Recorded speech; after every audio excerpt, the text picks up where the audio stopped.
Hey everybody, I'm Den Haring. Welcome back to my channel, Fish Den 365. Recently I had a few requests to give a tour of my boat. So in today's video, I thought I'd do a quick boat tour, a brief boat tour for everybody, along with some very important tips for winterization of the boat and just good maintenance of your boat to maintain your boat and maintain your investment. So one of my subscribers asked me to talk about my rig a little bit, so I thought I would. This is a Fisher Pro Hawk. It's a boat from 2002. I bought it in 2004, new, off the lot. So it was just somebody's inventory. I got it at Bowers Marine. The nice thing about the boat, from my point of view, is that it's aluminum. It's 18.5 feet long. It's aluminum, but it's a very thick gauge aluminum, 125. So it's heavy as a result, and it doesn't blow around much in the wind, and yet it can take a lot more than what a fiberglass boat would take. So for me, it's a very nice rig. There's a lot of storage space in this thing. Got these kind of compartments here. You can see all the storage here. It's got a very large live well. I'll show you this here. You can see in there, we've got a divider in there, but it's huge. It's actually too big. But it's not bad. And then got some good storage in the back. I have two Lowrance units that I use, hook 9s, 9-inch hooks. They're very nice. And then we've got some storage here for tackle. Got two rod lockers capable of holding 7.5 foot rods easily enough, no problems.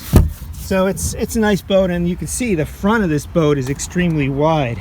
So it's nice you can fish two people up front without any problem, very comfortably. And it's got a big back deck. It's a really wide boat. It's 98-inch beam on the back, so you can actually lay on here sideways and just fall asleep if you want to take a nap out there in the lake. And it's rated for 150 horsepower Merc, but I got a 115. At the time I bought the boat, I was trying to save money. If I had to do it all over again, I'd buy the 150 because it would give me more speed.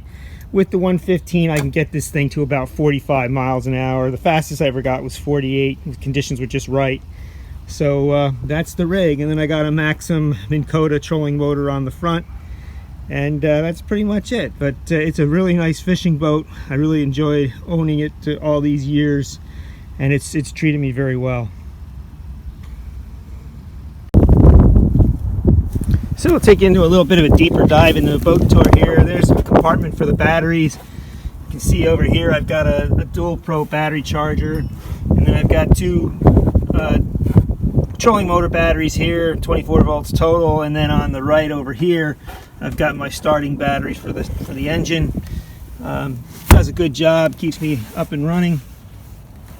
These compartments here, I got two of these, one on each side of the back of the boat. These are nice because they fit the 3700 Plano boxes very nicely, so it's good to have those. Already showed you the giant live well. There's also some very good storage under the seat here. So I've got some tournament items in here, but this also will fit PFDs, lots of jackets and clothing and pants and extra dry stuff. And so I always just put it in a bag, like a garbage bag, to keep things dry, so that if it does rain, nothing gets wet in here. So that's nice to have. One of the other nice things about this particular boat is that it has a cooler, and so it's nice for food storage and ice. I can just fill that up with ice. There's a little plug that I can pull that drains the water out once it melts. That's kind of nice. And then I've got two compartments in the middle here. One, I have some extra oil and usually some tools, some drift socks, that kind of thing, rope. And then the front one is where all my tackle goes. So my tackle box will go in here, my tackle bags, anything that I'm going to take, that I'm going to be using to fish with on a day of fishing, is going to be in that front compartment where I'm standing, so it's close to me. Already showed you the two rod lockers here. We'll just open one up again, get a look inside. So plenty of room in here, as you can see. It holds the 7.5 foot rods easily. I'm not very tall, so I'll probably never fish with a rod longer than 7.5. So for me, it's just right. And then we'll show you the console here real quick. I got one of these Zircom flasher units here, which is kind of nice because I like to use this as a little shallow water alarm. It's got one on it, and I can set it for whatever depth I want. And if I'm motoring around on the lake and I come over a shallow shelf, that thing can indicate that I've got onto shallow water, so I can be aware of it when I'm you know, moving around on the lake. So that's a nice feature to have. And I just got the standard console here with the steering wheel and the fuel indicator and RPMs, mile per hour, that kind of thing. Got some switches down here for the aeration for the live well and the horn, and you know, the common stuff. Little nice cup holder there.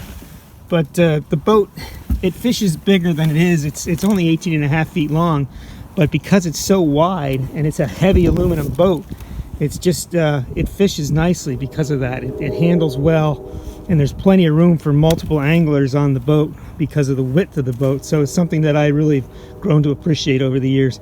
Right now we're on our way to take this to Dave's boat repair because we want to get the engine winterized. We'll get it looked at, get everything checked out, and get it winterized so that it's ready for next spring. That's something that you want to make sure you do every year. You got to take care of this stuff.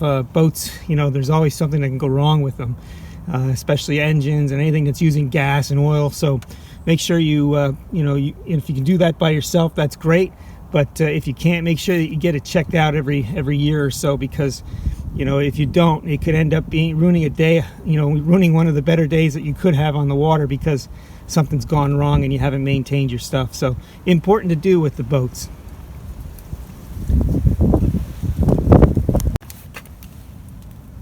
And during the winter, you always want to make sure that you put some stabilizer in your gas tank. That stops the gas from separating and getting water in it and gumming up and messing up your engine when it's time to start your engine in spring. Just follow the instructions on the stabilizer bottle. It tells you how many ounces you should use per gallons of gas, and if you follow that, your boat will be your engine will thank you for it.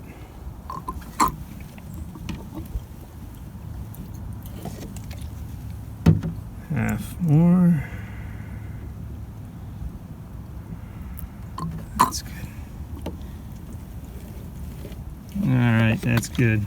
And we'll close her up. Here's a tip for you, if you, especially if you're new to boating, you may not be aware of the importance of doing this. But any kind of electrical connections that you have, like this fish finder connection here, this time of year you want to actually put some grease, some electrical grease in these. And what that does is it stops the water from getting in there and corroding the connection, because that is another huge frustration when these things start turning blue and getting corroded. You can't make the connection that you need, and it's just a huge frustration. So, and if you don't have electrical grease, no worries. All you really need is Vaseline. I have a jar here. I'm going to just use Vaseline because it works just as well, and actually it's not quite as messy. You know, it's a little easier to work with because it's not as toxic as some of these greases can be when they get into your skin. So we'll just use the Vaseline here, and you can just see I'm putting the Vaseline on here now, and that's all you really need to do. And you want to do that on anything that has an electrical connection. That'll stop that water from getting in there. So on this one we want to do it in here too. We're going to need more for the trolling motor here. So let's get that going here. We'll put a little Vaseline inside this compartment here to help keep the water out. There we go. I'll just close that down, and you can see I've got a little bit of corrosion on there from before, so we'll just put a little bit on here too, just to keep these connections from getting water on them. So let's get that on there. There we go. And then we got one more spot to do this on, and that's my console fish finder wires. So we'll get it on there. Just you don't need as much as I'm putting on here. I just got a ton on my finger. I'm going to be wiping this excess off in just a minute. As you can see there, that way no water's going to be able to get in there. So let's just wipe the excess off my finger here, and then we can wipe it off on here also. We don't need all that extra goop on here.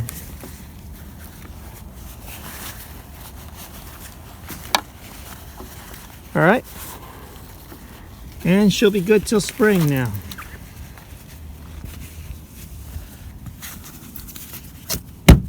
All right, good to go. Well, I hope you found this video helpful and useful. If you did, hit that like button for me. Don't forget to subscribe to the channel. And when you do, hit that bell. That'll give you a notification for when the next video is ready and available. Remember, we're certified Bassified. Looking forward to seeing you on the water, and may God bless your fishing endeavors.